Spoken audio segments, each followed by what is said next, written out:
प्रसार भारती अभिलेखागार की प्रस्तुति सदाबहार सुनहरे दौर का अनमोल खजाना।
बीमार रहती हूँ, अकेली रहती हूँ, ना कोई दवा।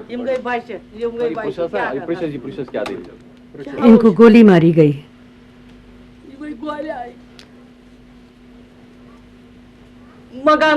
मकान होता, जमीन ही होती, कहीं तो हम रह पाते। मेरे सब बिखर गए। बच्चों की ना पढ़ाई होती है, हम लोग सब दरबदर हो गए। इस धूप में हम यहीं पड़े रहते हैं। रूपावती के 2 बेटों और पति की आतंकवादियों ने आज से 9 साल पहले कश्मीर में गोली मारकर हत्या कर दी। अपने बाकी परिवार के साथ किसी तरह बचते बचाते रूपावती जम्मू शहर आई और आज 70 साल की उम्र में एक अजनबी शहर में अकेली जिंदगी के आखिरी पल आंसू बहाकर बिता रही हैं। इससे पहले रूपावती का कश्मीर में कुलगांव के एक छोटे से गांव में 2 मंजिला मकान था, थोड़ी सी जमीन थी जिसमें सेब उगा करते थे। लेकिन पति और बेटों की हत्या के बाद इस अजनबी शहर में उन्हें आना पड़ा और इस तंबू में आकर शरण लेनी पड़ी। रूपावती की कहानी उन लाखों कश्मीरी पंडितों की कहानी है जिन्होंने आतंकवाद के दर्द को पूरी तरह झेला है। इस आतंकवाद में न सिर्फ उन्होंने अपना घर खोया है, बल्कि डर है कि ये छोटी सी कौम कहीं अपना वजूद तक न खो बैठे।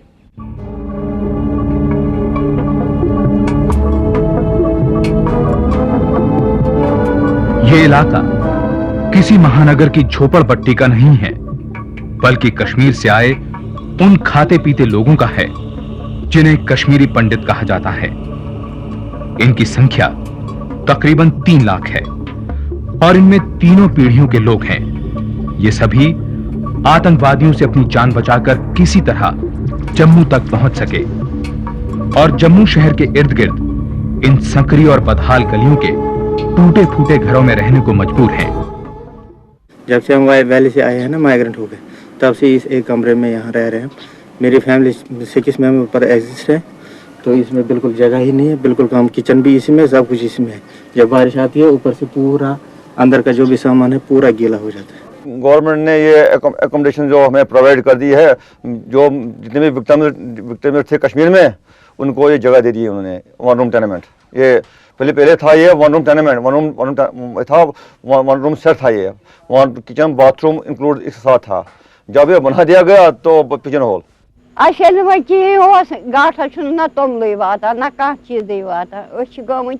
हमारे पास तो कुछ भी नहीं है, ना चावल है ना खाना है। हम परेशान हैं। यहाँ कौन रहेगा, कौन सोएगा? बहू भी यहीं और अगर मेहमान आए तो वो भी यहीं। हम कहाँ जाएं? चारपाई बिछाकर बाहर बैठ जाते हैं। क्या यही जिंदगी है? और जब बारिश आती है तब अंदर बैठा नहीं जाता है। जब गर्मी आती तब भी ये लोग जो हमने खुद डाली है, ये भी अंदर बैठने नहीं देती। और इसमें पूरा गर्मी में तंदूर बनता है, जैसे रोटी बनाने वाला तंदूर होता है ना, सेम वही पोजीशन होती है। हमारे कश्मीर में जो ये कमरे यहाँ पे बने हैं, हम वहाँ पे जो हमारे बैल बकरियाँ होती थी या गाय होती थी, हम इनको भी इसमें नहीं रखते थे, क्योंकि वहाँ पे तो मौसम सर्दी का होता था। यहाँ पे इतनी गर्मी है, आप ये शायद अंदाज़ा नहीं कर सकते कि अगर आप ये कैमरा लेकर जून जुलाई में यहाँ पे आते तो शायद आपका कैमरा इस कमरे में ख़राब हो जाता। इतनी गर्म है, इतना गर्म है, कोई हीट इसमें कोई 55 डिग्री सेल्सियस होता है। जो ये बनाते हैं क्वार्टर, कोई काम का नहीं है। एक बरसात ज़्यादा से ज़्यादा इनको निकलता है। 4-5 बंदे हैं एक ही कमरे में। ये आपका है? हाँ, ये मेरा है। हम 5-6 लोग इस कमरे में रहते हैं। हमारा ये हाल है कि हम एक कमरे में करीब 15-15, 8-8, 10-10 आदमी कैसे रहते हैं। माँ भी वहीं पे, बाप भी वहीं पे, बहू भी, बेटा भी। शादी तो सबने करनी है, लेकिन बेटा एक साइड बैठता है, बाप दूसरी साइड बैठता है, बीच में पर्दा टांग देते हैं। ना चावल मिलता है, ना चीनी मिलती है। इस मुसीबत में हम अपने दिन गुजार रहे हैं। मेरे घर में 6 लोग हैं, कमाता सिर्फ एक। ना ही रिलीफ मिली, ना ही कुछ और। किसी को मिलती है, सबको नहीं। अब अगर तुम लोग कुछ कर पाओ तो करो। आते हैं, जाते हैं, तस्वीरें खींचते रहते हैं, पर कुछ होता नहीं। बहुत से मीडिया वाले आ गए, बहुत से मतलब दूरदर्शन जो जितने भी जो चैनल जो मतलब है ना इंडिया में, कोई जी है, कोई सब आते हैं, आकर बयान लेते हैं तो बस निकल जाते हैं, बाद में दिखाते हैं तो कुछ नहीं होता है वहाँ।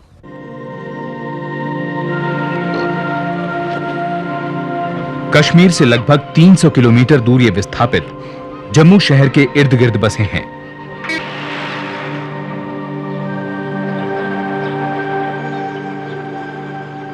जम्मू, जिसे मंदिरों का शहर भी कहा जाता है, आज इन लोगों की शरणस्थली बन चुका है।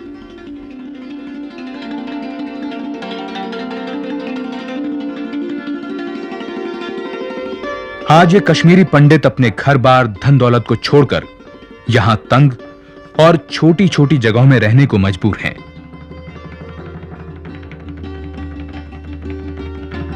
आतंकवाद ने सिर्फ कश्मीरी पंडितों को ही नहीं, बल्कि पूरी की पूरी कश्मीरियत को ही प्रभावित कर डाला है। हिंदुओं और मुसलमानों के दरमियान बरसों से मौजूद रिश्ते को भी चोट पहुंचाने की कोशिश हुई। अपनी मिट्टी के साथ साथ इन लोगों के रीति रिवाज और त्योहार भी वहीं छूट गए। यहां तक कि वे मंदिर भी, जो कभी इनकी श्रद्धा के केंद्र थे।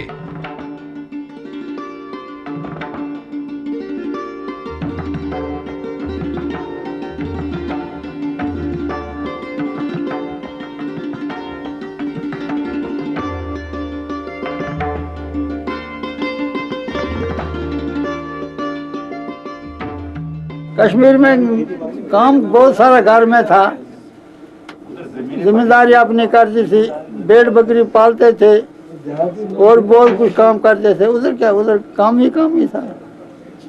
रात दिन उधर चलते थे हम काम में। कश्मीर में घर कितना बड़ा था मेरा? वो तो पुराना जमाने का था, 2-3 मंजिला, ऊपर 12-13 कमरे। हाँ, एक बाग था, उसका भी कुछ नहीं मिला। कहते हैं देंगे। 3 मंजिला मकान और उसमें 5-6 कमरे। 5-7 कमरे। हम थोड़े ही निकलेंगे वहाँ। उन्होंने निकाला हमको जोर जब्ती से, मारा आदम को कुछ, और एक लड़की को छीन लिया, कोई कुछ लिया, डर लग गया। आगे लड़की कौन? आपकी लड़की?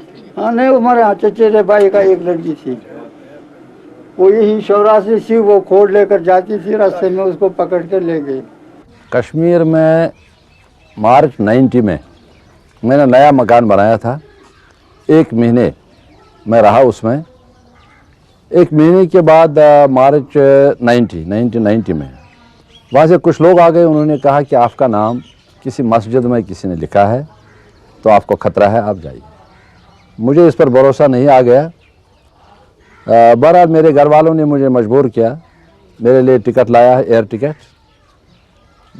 मैं वहाँ से चला आया और इधर जम्मू पहुँच गया। बहुत ज़्यादती हो गई। कश्मीरी पंडित जो महाजरीन बन गए, उनमें कश्मीरी पंडित तो तकरीबन अक्सरियत में निकले।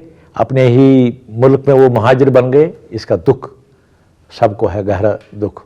हम तो शर्म आती है उनको माइनॉरिटी कहते हुए भी। वो हमारे जिस्म का हिस्सा है और कश्मीर उनके बगैर कश्मीर रह ही नहीं सकता। मैं नहीं मानता कश्मीर उनके बगैर कश्मीर है।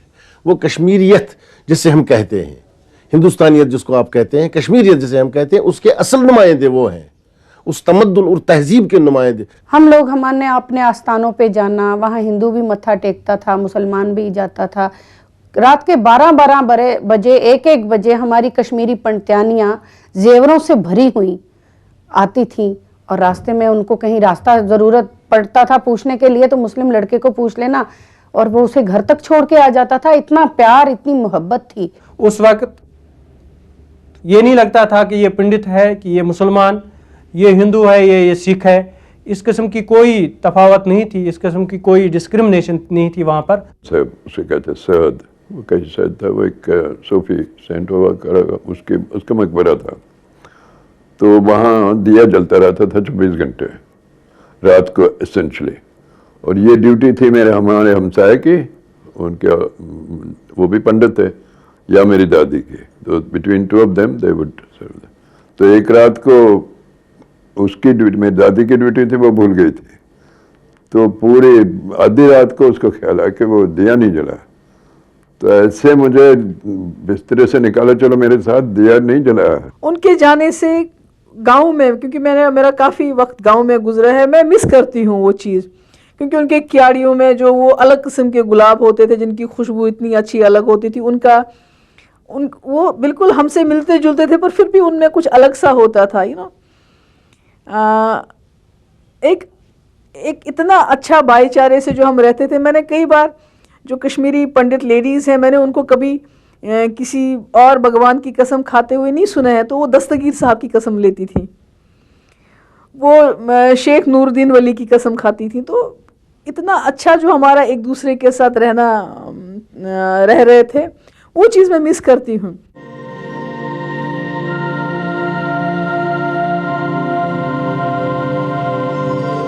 ये है खीर भवानी मंदिर, कश्मीर में हिंदुओं का सबसे बड़ा मंदिर।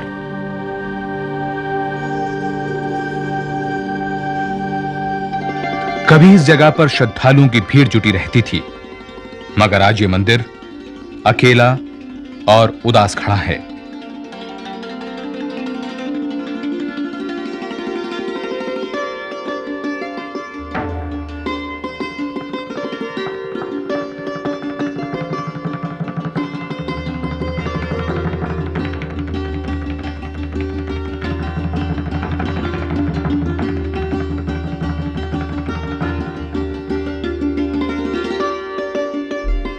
कहा जाता है कि जब इस कुंड का पानी काले रंग में तब्दील होता है तो कश्मीर पर मुसीबत आ जाती है।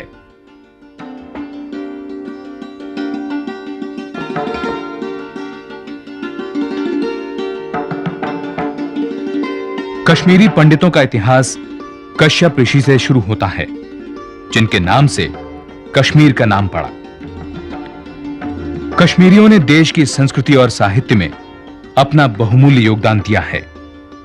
इस कौम ने एक ओर जहां पंडित जवाहरलाल नेहरू जैसे नेता देश को दिए, वहीं दूसरी ओर सोमदेव की कथा सरित सागर दी, जो पंचतंत्र का मूल आधार बनी।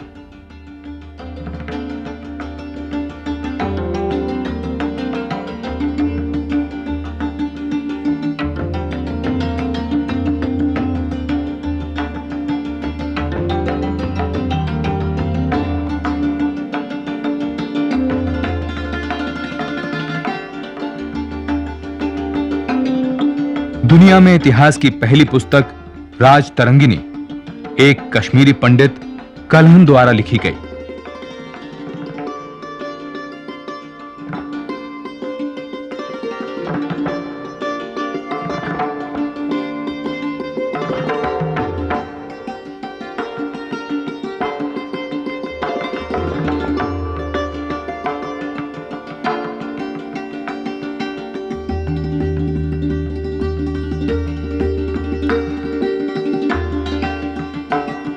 यह है आदित्य मंदिर, कश्मीरी पंडितों का श्रद्धा स्थल। इसकी विशेषता यह है कि यहां जाति मजहब आदि की कोई दीवार नहीं है।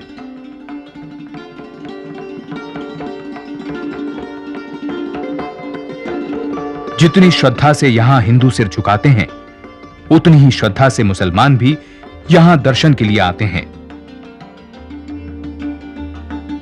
इसका सबूत है ये मुस्लिम परिवार जो मंदिरों की मछलियों को चारा खिला रहा है।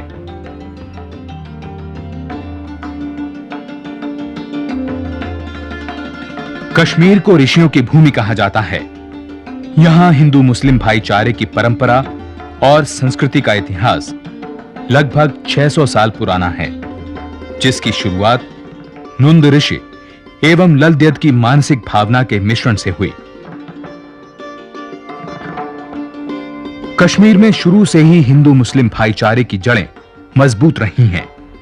जैसे हिंदुओं के एक महत्वपूर्ण तीर्थ स्थल अमरनाथ की देखभाल एक मुस्लिम परिवार करता है, उसी तरह मुस्लिम आस्थानों को जैसे ऐशो मुकाम, दस्तगीर साहब और चरारे शरीफ आदि को कश्मीर के हिंदू पवित्र मानते हैं। लेकिन पाकिस्तानी आतंकवादियों के कारण इस भाईचारे को ठेस पहुंची है।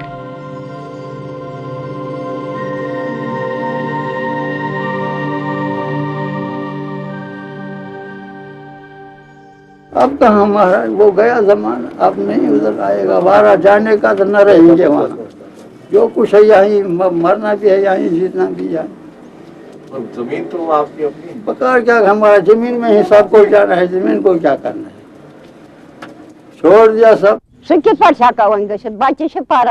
हम कैसे वापस जा पाएंगे? बच्चे तो यहाँ पढ़ रहे हैं। जो मुसीबत आई उसे झेल ली, अब कहाँ जाएं वापस? क्या वहाँ मरने जाना है?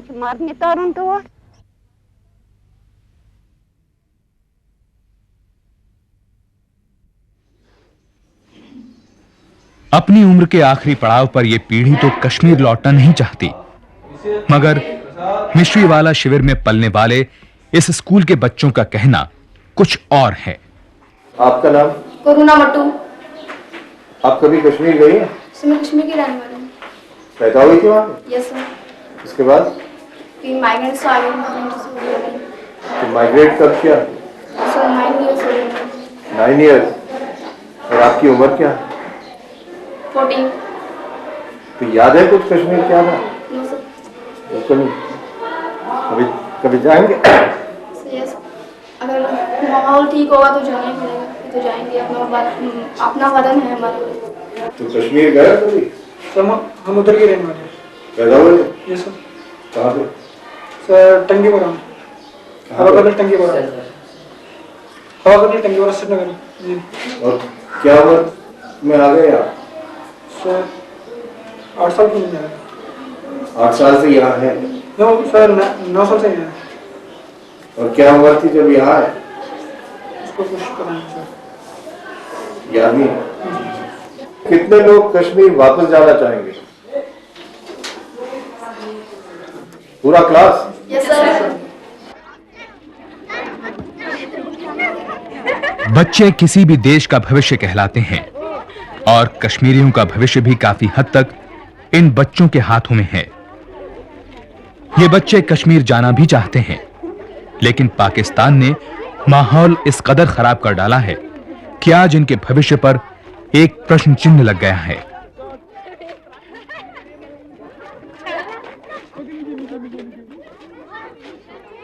जिल यही है, वहाँ नहीं। वो गया जिल खाता वहाँ। अब कहते हैं यहाँ से हम बाहर जाएंगे, दिल्ली में ही रहेंगे, जहाँ जिल है वहीं रहेंगे हम भी, मगर अभी बारा नहीं आता उधर जाने का। मैं कभी कभी कश्मीर में अपने गांव जाती हूँ दिल पर पत्थर रखकर। पिछले साल गई थी। ये नहीं पता कि यहाँ रहना है कि वापस जाना है। कोई कहता है कि सुबह जाना है, कोई कहता है दिन में। जाए कहाँ? घर जाना है, अपने मादरे वतन जाना है, जहाँ अपनी जिंदगी बिताई है, जहाँ जन्म लिया है। और जब मुझे अपना मकान याद आता है, डर और मायूसी से इनकी जिंदगी एक पिंजरे में कैद जानवर जैसी हो गई है, जिसमें रहना मुश्किल है और बाहर आना नामुमकिन लगता है। फिर भी ये कश्मीरी अपने वतन लौट जाने की आशा बांधे हैं। हालांकि कश्मीर में उनके घर तो आज उजाड़ खाना बने हुए हैं।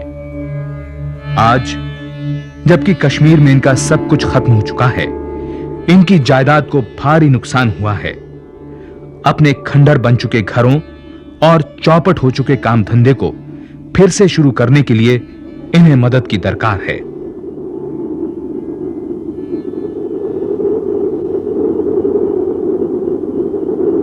कश्मीरी पंडितों के बारे में शब्बीर शाह जैसे नेता भी ये महसूस करते हैं कि अब उन्हें अपने घर लौट आना चाहिए।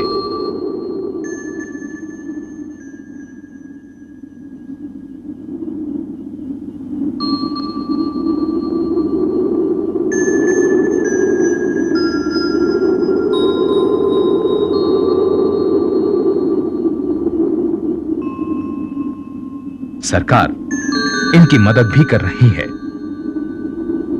कोशिश यह है कि ये लोग अपने घरों को वापस लौटें।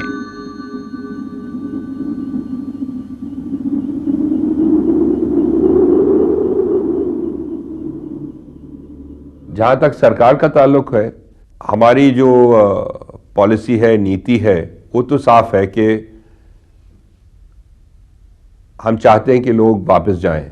और रेफ्यूजी में दोनों हिंदू और मुसलमान दोनों हैं, कश्मीरी पंडित भी हैं, कश्मीरी मुसलमान भी काफ़ी तादाद में हैं, जिनको ख़तरा महसूस होता है कि वहाँ अगर जाएंगे तो ख़तरा होगा। लेकिन अब ये है कि ये तो उनके दिमाग में है। सरकार की तरफ से हम कोई ज़बरदस्ती तो कर नहीं सकते और ना करना चाहते हैं। तो ये तो है कि जब वो महसूस करें कि हाँ हमको वहाँ सिक्योरिटी है और हमको ख़तरा नहीं होगा, तभी जाएंगे। चिड़िया भी अपना घोंसला छोड़ती है तो वो फिर भी अपने घोंसले में ज़रूर आती है।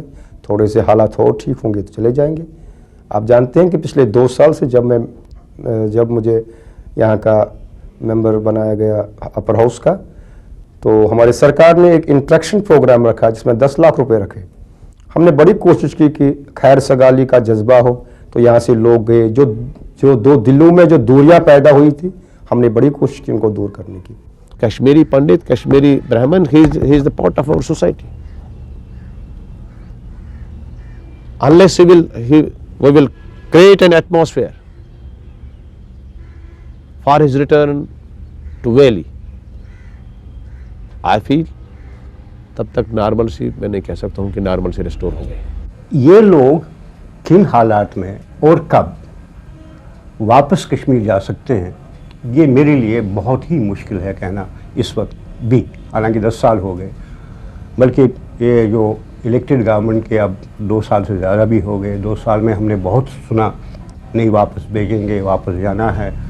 मरकज़ी हुकूमत ने भी बहुत इस बारे में कहा कि नहीं, इनके बगैर नॉर्मलसी इंडिकेट ही नहीं होती है। लेकिन इसके बावजूद मैं अभी ऐसे कोई हालात नहीं देखता हूँ कि वॉलंटरीली कश्मीरी पंडित कम्युनिटी के लोग ख़ास तौर से और बाकी जो लीडर कम्युनिटीज़ के लोग हैं वो वॉलंटरीली अभी जाना चाहेंगे कश्मीर वाले। हमारे डॉक्टर फारूक साहब ने बहुत इसमें ये आगे स्टेप लिए हैं और वो बहुत कोशिश कर रहे हैं कि ये जो कश्मीरी पंडित भाई हमारे हैं वो फिर से अपने अपने घरों में आबाद हो जाए।